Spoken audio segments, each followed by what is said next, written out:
Olá, seja muito bem-vindo à primeira edição da revista audiovisual da Alshop. Dá só uma olhada nas reportagens super especiais que a nossa equipe preparou para você nesta edição que vem inaugurar uma nova fase em nossa comunicação. Olá pessoal, meu nome é Charles Krell, eu sou vice-presidente de operações do Grupo Iguatemi Shopping Centers e é um prazer conversar com vocês um pouco sobre a indústria e um pouco sobre a história desse grupo de shopping centers. Logo mais poderemos estar mais evidentes juntos na revista da Alshop. Olá, eu sou o Vander Giordano, vice-presidente institucional da Multiplan. Estou aqui na revista audiovisual da Alshop. Aliás, convido vocês a acompanharem a revista. Está muito bacana. Olá, pessoal da Alshop. Um prazer estar aqui falando com vocês. Sou Lito Rodrigues, fundador e sócio da Drywash.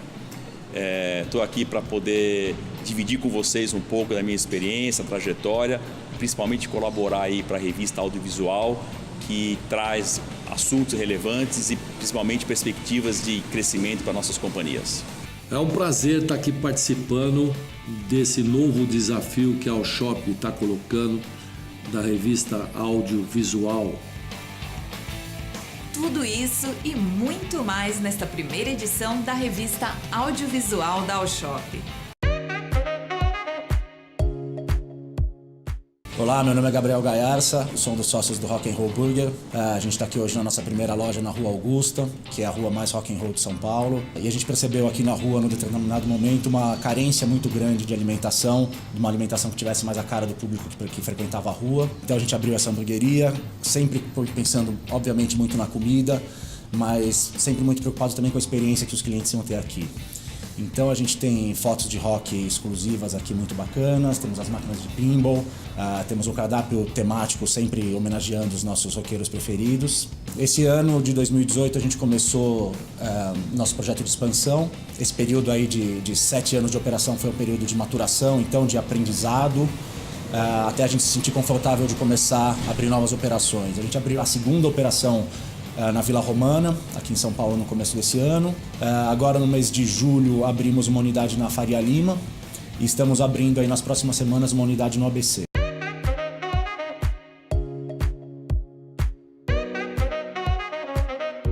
Todos nós conhecemos e frequentamos shopping centers, não é mesmo?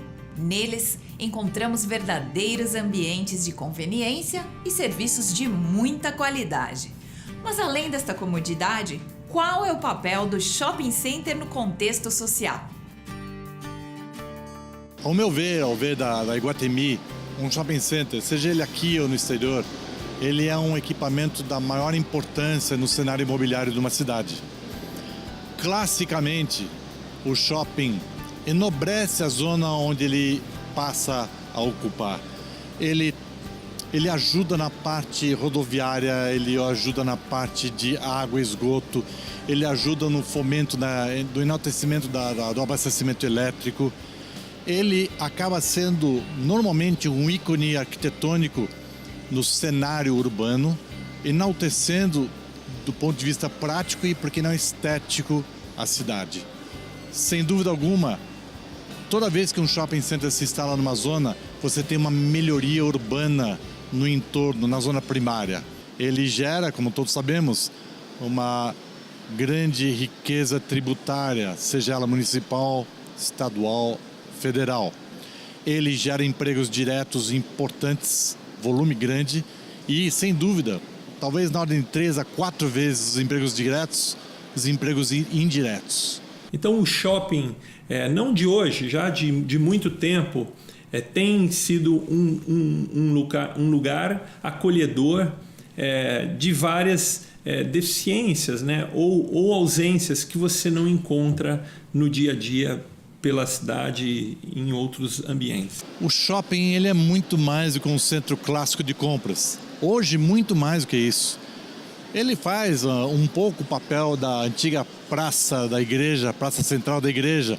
Ele é um grande centro comunitário, social. Ou seja, um shopping center hoje é tudo de bom para uma grande cidade. Bom, o shopping center ele acaba exercendo claramente uma função ou várias funções que o Estado, em função da sua dimensão, à medida que o Estado se tornou mais robusto, se você comparar com o varejo americano, por exemplo, qualquer que seja a evolução, o ser humano nunca vai se descolar das suas premissas básicas. Então, essas são premissas básicas do ser humano. E quando uma pessoa, um cliente, ele se dirige ao shopping, o mix, né, que compõe cada um deles, diferentes tipos de lojas, onde a pessoa pode experimentar, ela pode pegar o produto, isso é insubstituível. É um privilégio poder falar sobre o Grupo Iguatemi. O Grupo Iguatemi é uma empresa, por natureza, por DNA, muito inovador.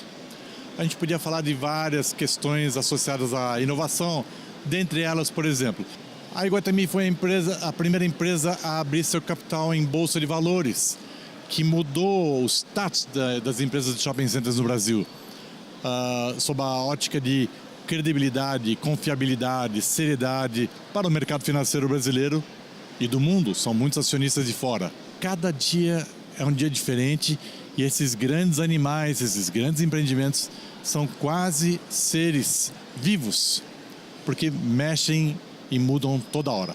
Nós atravessamos a mais longa crise econômica que esse país já viveu.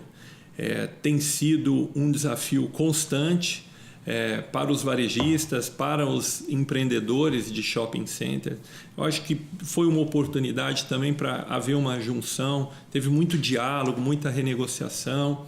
Então, apesar da crise, né, a companhia ela inaugurou no final do ano passado o Parque Shopping Canoas, que eu diria que é o mais moderno que se tem hoje no país, em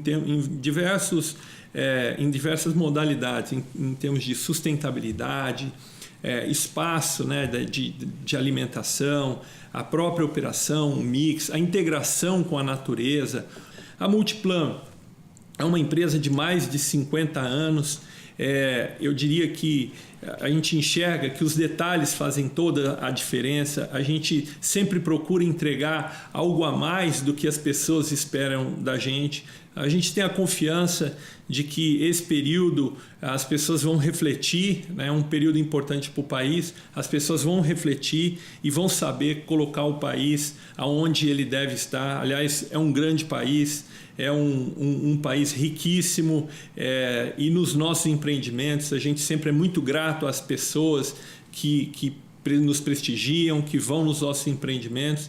Então a gente tem certeza que a gente vai ter um Brasil melhor aí pela frente.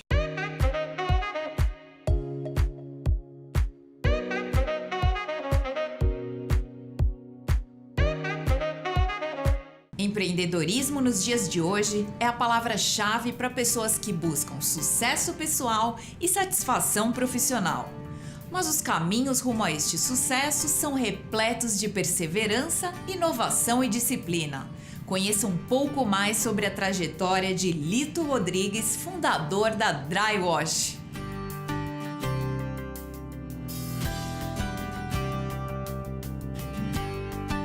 Eu comecei empreendendo bem cedo, eu não tinha nem 18 anos quando eu pensei em montar um primeiro negócio. E na sequência eu também já entrei na faculdade e estava num emprego numa empresa familiar. Fazia as três coisas ao mesmo tempo, logicamente não fazia muito bem nenhuma das três. E até que eu decidi então focar num período na faculdade e no trabalho, vendi a minha participação numa loja de imóveis. A partir do momento que eu descobri que eu não era feliz na minha trajetória profissional nessa empresa familiar e fui demitido e saí de lá com a decisão de empreender efetivamente. Tentei um negócio de fundição de estanho, não deu muito certo, não fui muito sucedido, e aí parti para montar o meu primeiro Lava Rápido, com uma ideia clara de criar uma rede, que ela fosse uma referência, fosse sustentável, que nós pudéssemos trabalhar com foco no social e no ambiental, logicamente gerando resultado. Esse foi o meu objetivo no primeiro momento, a gente persegue ele até hoje, e isso acabou então proporcionando que nós pudéssemos desenvolver o negócio de forma sustentável nesses últimos 23 anos. Cresceu bastante, a gente é uma rede hoje formado por mais de 70 unidades no Brasil. Nós temos uma fábrica que fabrica as linhas de produtos automotivos fornecidos para as lojas. A Dryosh hoje é composta por uma empresa franqueadora, pela indústria química e por algumas unidades de operação própria, como essa aqui no Shopping Morumbi, aqui em São Paulo. E eu entendo que o sucesso dessa operação, ela está muito ligada ao modelo de gestão que nós começamos a implantar há pouco mais de 10 anos, quando nós optamos por terceirizar tudo aquilo que não era atividade fim, basicamente todo o back-office e parte de recrutamento e seleção, toda a área de TI, desenvolvimento, de tecnologia. A gente terceirizou isso e isso fez com que nós pudéssemos nos concentrar naquilo que de fato a gente gosta e faz bem, que é atender o cliente e produzir um serviço de excelência, fazer uma boa entrega para o cliente. Aquilo que é retaguarda, aquilo que a gente precisa, mas que não é aquilo que a gente gosta mais de fazer, que é financeiro, contabilidade, controladoria, isso a gente optou por entregar na mão de quem faz bem feito, que gosta de fazer isso, que de fato é o core business dessas empresas. Isso deu muito certo, isso fez com que quem esteja na frente das nossas operações seja preocupado essencialmente em atender bem o cliente, em vender a melhor solução, ofertar para aquele cliente aquilo que ele precisa para o carro dele e principalmente entregar bem o serviço proposto. Eu não acredito muito num pulo do gato. Eu entendo que são várias ações e várias decisões tomadas em conjunto, algumas acertadas, algumas delas também não acertadas, até aquelas que a gente errou contribuíram para o que a gente fez até agora, mas mais do que montar uma estrutura onde a gente foque no atendimento, foque na venda e foque na entrega, eu entendo que foi ter investido em tecnologia da informação, foi ter conseguido implantar um ERP e gerido o processo. Existe 90% das empresas pequenas não tem ainda um sistema de informatização na retaguarda, mas quem adquire um sistema de informação, ele sempre entende que aquilo vai suprir a necessidade de gestão de indicadores, e não é isso que acontece. Você tem que ter um sistema de informação, um ERP, mas você tem que ter, na verdade, também um processo de gestão de indicadores. E acho que nós temos implantado isso nas nossas operações, culminou com a melhoria operacional e de resultado delas. Nós crescemos bastante em shopping center, nós temos muitas unidades implantadas nas garagens dos shopping centers, nos estacionamentos, mas a gente vem ultimamente também olhando com bastante carinho operações em edifícios comerciais, alguns deles edifícios residenciais também, dentro de companhias, no estacionamento de empresas. Então a gente ampliou um pouco o foco de atuação. O shopping ainda continua sendo uma operação importante. O shopping é um lugar de alta circulação e de conveniência, e a Dryosh não deixa de ser uma empresa que oferta conveniência para o cliente. Assim como também os estacionamentos de condomínios não deixam de ser também locais onde você pode ofertar serviços e produtos de conveniência. Então, quando falamos em negócio próprio, é importante ter aquela regra básica de você fazer um bom planejamento, ter uma estrutura financeira apropriada. Enfim, a gente tem bastante literatura e videoteca falando sobre esses assuntos. Mas eu cito um ponto que não é tratado recorrentemente e que eu acho muito importante, que é aquele fato de você cuidar da gestão de processo. Você ter sistemas para adquirir informação, você poder tratar os dados, mas principalmente você conseguir fazer a gestão dos processos. Independente do tamanho do negócio, quando ele é muito pequeno e ele tem um empreendedor à frente sozinho, é mais fácil ele gerir o processo. Quando o negócio cresce um pouquinho, você traz novas pessoas para a organização, você tem que organizar muito essa estrutura de gestão de processos. Então, eu cito muito esse tema de você conseguir, de fato, gerar informações e indicadores para a gestão de processos.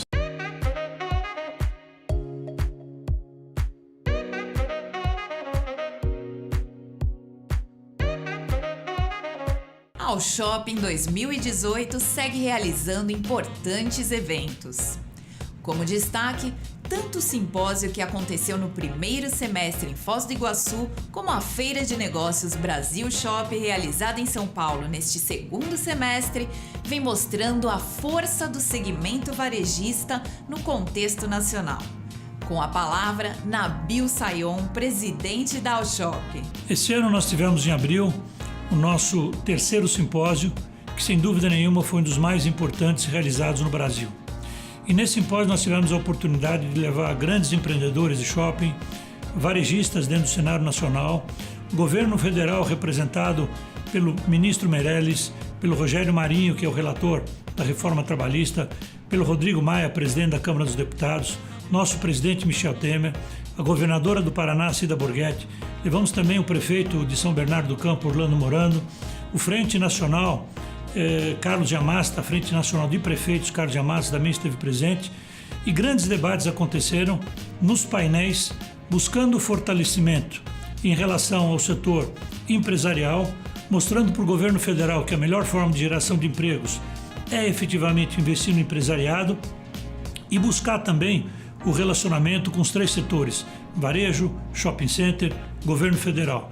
Tivemos, além disso, 15 entidades representadas e principalmente a UNEX, que é a União Nacional das Entidades de Comércio e Serviço, representada por todos os seus 8 presidentes. Foi um evento extraordinário que a gente pôde festejar ao longo desse ano. E agora, para o ano que vem, estaremos no mesmo período, em abril, no Hotel Wish, levando esse mesmo conceito de fortalecer essa relação e no governo novo, junto com os deputados mais votados, escolheremos 3 a 4 deputados mais votados, deputados federais, levaremos também os senadores mais votados e o presidente da Câmara dos Deputados, também o presidente do Congresso Nacional. Quem sabe poderemos levar o nosso novo presidente para um grande debate e a busca e o foco vai ser a retomada do crescimento, a desburocratização e principalmente as reformas tão esperadas por toda a nossa sociedade. E no programa Varejo e Shopping, a participação de Paulo Rabelo, ele ex-presidente do BNDES, falando sobre o fomento que o varejo gera na economia nacional e a importância do cartão BNDES para micro e pequenos empreendedores. E diretamente aqui nesse evento, a ilustre presença de Paulo Rabelo, ele ex-presidente do BNDES, ex-presidente do IBGE e também, mais recentemente, candidato a vice-presidente juntamente com Álvaro Dias. Prazer estar aqui contigo, Paulo, tudo bem? Muito obrigado, Daniel, um bom dia para todo o público da Record News. Muito bacana ter sua presença aqui para a gente poder falar um pouquinho de economia primeiro, depois aqui de Ilhabela. Com certeza. Qual que é o cenário macroeconômico na sua visão que a gente está esperando, tanto como expectativa como aquilo que se vê traçado, o movimento de mercado para 2019? Para o mundo, nuvens mais pesadas, porque há conflitos entre os Estados Unidos e a China e há situações que podem ou atrapalhar ou até beneficiar o Brasil. Vai depender muito de como o Brasil vai se situar política e comercialmente num mundo mais conflagrado. Entretanto, o meu cenário para o Brasil é otimista. Não só porque toda a renovação política, a gente não ganhou a eleição, mas o Brasil ganhou a eleição. Em que sentido? A maior parte dos brasileiros está feliz com o resultado que foi criado pelo próprio cenário eleitoral.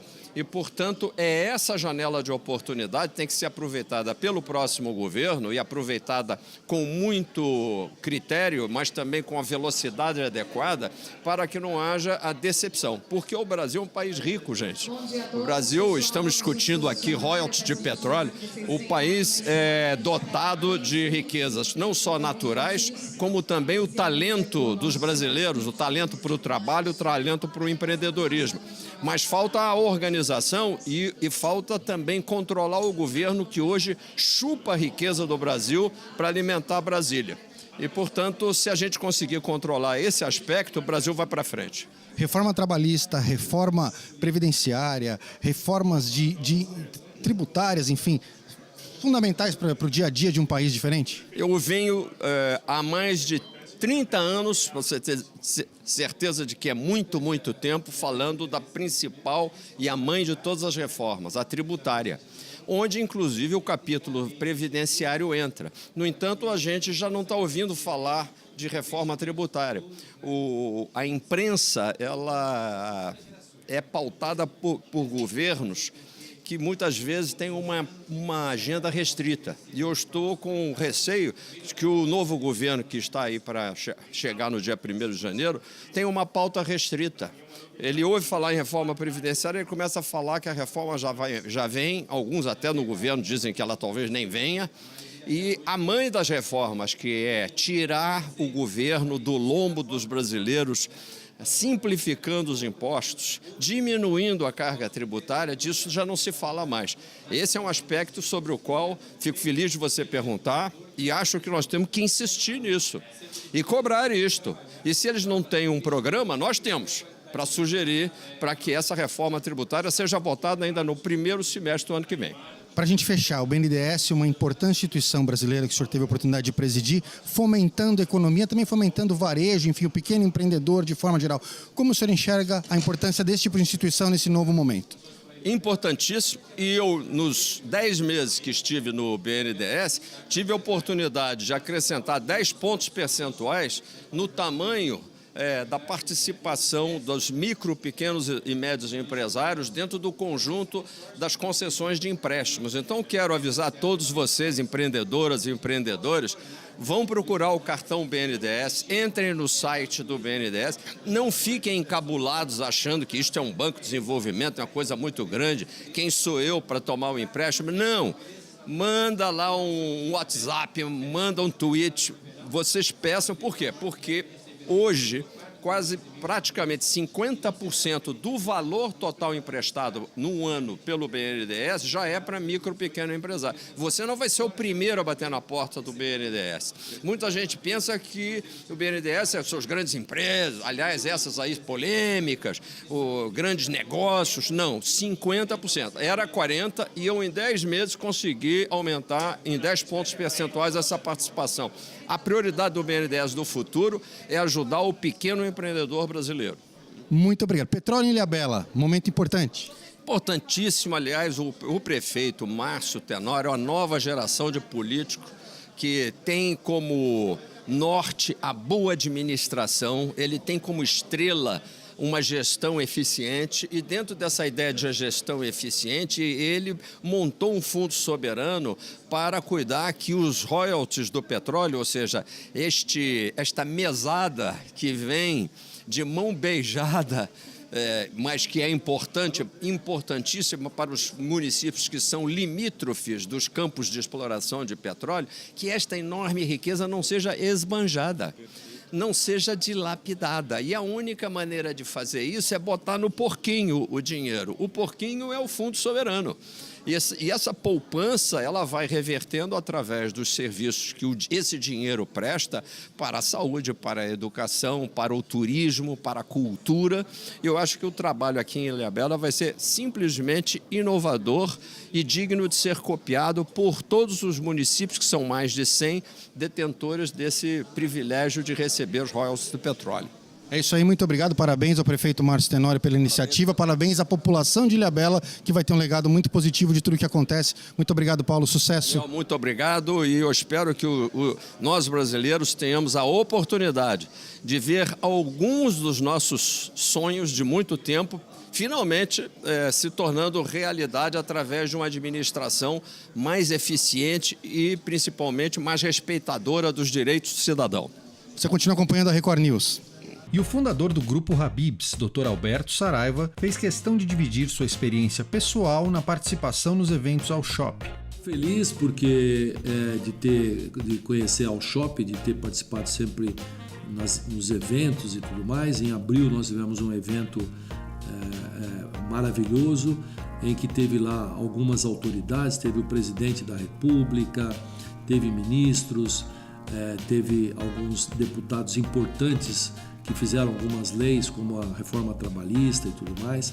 E lá foram discutidos novos caminhos. O Brasil precisa de novos caminhos. O Brasil precisa fazer a tarefa, né? A reforma da Previdência, a própria reforma política, né? E eu acredito que só com a mobilização de entidades como a Alshop é que isso acontece. Se nós não tivermos entidades fortes que se mexam e que movimentem não só os políticos que comandam o país, mas também todos os empresários, a gente não chega a lugar algum. Então, essas reuniões e essas convenções são muito importantes. Em abril de 2019, vamos estar lá junto, né?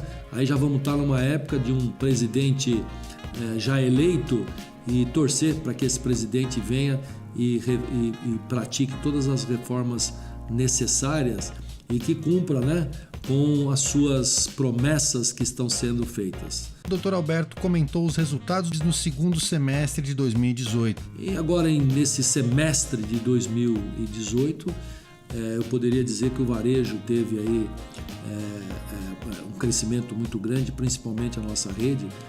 Enquanto o setor cresce 3% de transações comerciais, nós estamos com 16%, né? Trabalhando muito, desenvolvendo marketing, lançando novos produtos, tornando a equipe eficiente, novos diretores, né? Cardápio novo, preço extremamente acessível, continuamos aí com as nossas esfirras a 99 centavos, né? Lançando sobremesas novas, enfim, fazendo o trabalho de casa. E essa foi a primeira edição da revista audiovisual da Alshop. Agradecemos sua audiência e sua companhia conosco. Fique ligado, no próximo episódio traremos mais novidades e matérias exclusivas feitas especialmente para você.